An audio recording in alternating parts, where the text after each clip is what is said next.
Well, you just seen it come out of the trees, and I'm not completely sure what it is, other than it's a 38 GMC something. Now, there were stories, there were ideas about what this thing did in its previous life, but that's all speculation. We're going to check it out. Maybe you guys got some ideas.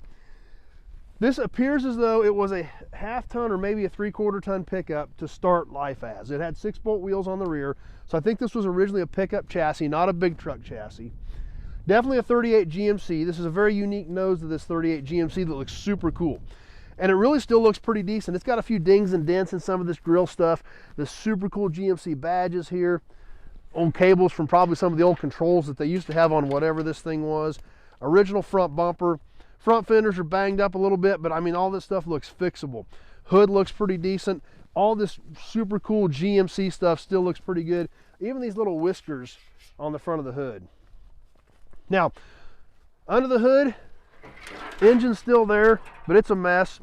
Looks like it had a pack rat living in there for a while. As you just saw, this thing came out of the trees, deep in the trees. It was way deeper before they had the trees cut away, so I'm sure that's why there was something living in there at some point in this thing's life. So we've seen the part that looks like a GMC. The doors still are intact and original. If we take a peek inside, the dash is still pretty much original. There are some weird controls on top of the dash that I'm not sure what they were for. But this thing had a really interesting life. Now, obviously, as I'm sure everybody noticed, there's a big, huge sloping panel right here where the roof should be, because the roof is now gone. That was all cut out. They cut the roof, looks like right here, because the windshield frame is all intact. So it looks like the windshield frame's intact, the wiper mechanisms are still here, so they had to cut the roof right here and added this big sloping panel with window or skylight right there in the front. Now we come around the back, and these were the factory cab corners that were cut and flared out. We can still see the factory body lines in the cab corners. Took the rear fenders off because the bed is still here, and built sides to this thing. Wooden structure. This actually had a metal door that is still hanging because of this old super cool looking antique padlock on here. And when we look inside of this thing, I mean, there's literally a sink right here. There's a water valve right here. There's a tank up here. There was another line right here. And we see another big tank over there that is vented out the side of this contraption.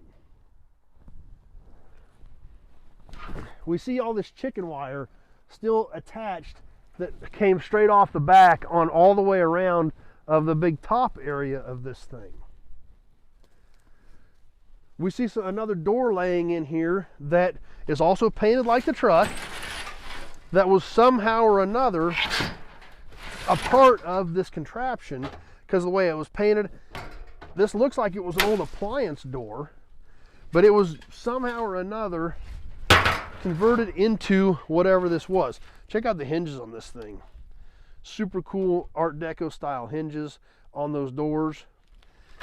And we see the inside of this bed is lined with these similar white type panels. What we see over here, we've got a Bryant tag. So some sort of an appliance, which they still had the tag on it, that they lined the inside of this bed with. So this big tank here goes all the way down through to the floor. It has literally a spout on it over here. We see a control here for the light that we saw out front. Now if we come over to this side and we look at this tank over here, we can see how this tank was built to fit the slope of this raised area here. Had kind of a shelf area right here in between the cab, which where the seat would have been, and the back part of whatever this was. Now, over here on this side, kind of the same thing. It's kind of weird. We see how they built this out around here, but the stock door is still intact. So the door has not been cut or modified. They built this around here. It even has a 12-volt plug-in attached up here for some reason. So this thing was kind of a mystery. You saw where it come out of, and they actually had it cleaned out to get to that point, to where we could get this thing out of there after I bought it at the auction. But it had been buried down in those trees for decades. I saw this truck about a year ago before they started cleaning that stuff up, and you couldn't even hardly see this truck. I literally almost walked right up on it before I even realized it was there. It was so deep in the trees before they cut everything away for the auction. So this thing had been down there for a really long time. Now, after I got it bought, I started asking around at the auction, talked to a few of the old timers in the area, and what I was told was that this was a pickup that was converted to use during harvest for the harvest crews. We can see it's got these big heavy-duty helper springs right there on the rear end. And from what I was told, the way this was configured was so that the crew wouldn't have to go back to the house while they were cutting. When they got done cutting for the day, they had a small water tank, a small sink. They could wash their face, wash their hands. This chicken wire, from the way I understand it, had supports back here, and this chicken wire went all the way to the back and was tarped across the back here. And they had a couple of bunks built in here so that the harvest crews, a couple of guys on the harvest crew, could lay down and take a nap or sleep for the night, or based on how many guys were working and how long they could cut, maybe a couple of them could catch a few hours of sleep while a couple of them were still running. That I don't know. But that was the rumor that I got from a few of the old timers at the farm auction, that was why this thing was rigged up this way, was a harvest crew wagon where they could get a few hours of sleep, or possibly, you know, cut as late as possible, clean up a little bit, lay down, crash, get some rest, and when they woke up the next morning, they're already at the field and ready to service the machines and ready to boogie. So that's all I know. That's hearsay that I heard from the old timers at the auction. Maybe some guys around here still remember this truck. Maybe some people know more about it than I do. That was the story I got. But regardless, it's a super unique piece. It is definitely a testament to what they used to have to do to make things work, because that's what they did. You did what you had to do to make things work. They didn't have these monster combines that could cut huge swaths at one shot. They didn't have semis hauling the grain back and forth. They didn't have grain carts running back and forth from the semi to the truck. They had to be in the field. A lot of the machines still ran on chains and sprockets. There was a ton of maintenance. You know, when they got done at night, that may have been why this had extra lights on it, because they had to use this for spotlights to maintenance machines so they'd be ready to go the next day. Then they could crawl inside this and crash. So that's the story that I got on it. Regardless, it's a super unique truck. It does have a lot of really good, super hard to find 38 GMC specific pieces on it. And, you know, I really don't know all what this thing was capable of, but it did a lot of neat stuff in its day. Even has these like hooks here that was like a guide. In fact, we can see where the paint's worn, like they had maybe a cable or a control or something that ran through these.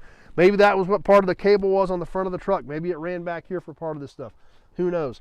We can tell by the ingenuity that they put into this thing, the way this wooden structure was built, the way the sheet metal was wrapped around it, the way that tank was built to fit the slope of the custom top they put on this thing. A lot of ingenuity, a lot of time went into this thing, because they needed it. They needed it. They needed it to be efficient. They needed it to be productive. This is what they built, and here we are now, you know, decades later, checking this thing out, trying to figure out what the story, and don't really know for sure what the story was, but that's what I heard, and that makes sense. Regardless, it's got a lot of super hard to find pieces on it. It is definitely going to help some guys that are fixing up an old GMC save this one. So be sure to check out the videos from the auction. It was a great day with my good buddy Mike. We had a lot of fun. Car auction real estate had a heck of a sale. I can't believe they got through all the stuff they got through in that day, because there was a lot of stuff there. So check out those videos. You'll want to see that. Got any questions about this GMC or any of the other close to 2,000 cars and trucks we've got on the ground here at Nobody Else's Auto? Give me a shout, 620-786-4428. Having a short conversation about your project or what you're looking for, year, make, model, body style, parts you need, things like that. I need all that information to know if I may have something here that can help you out.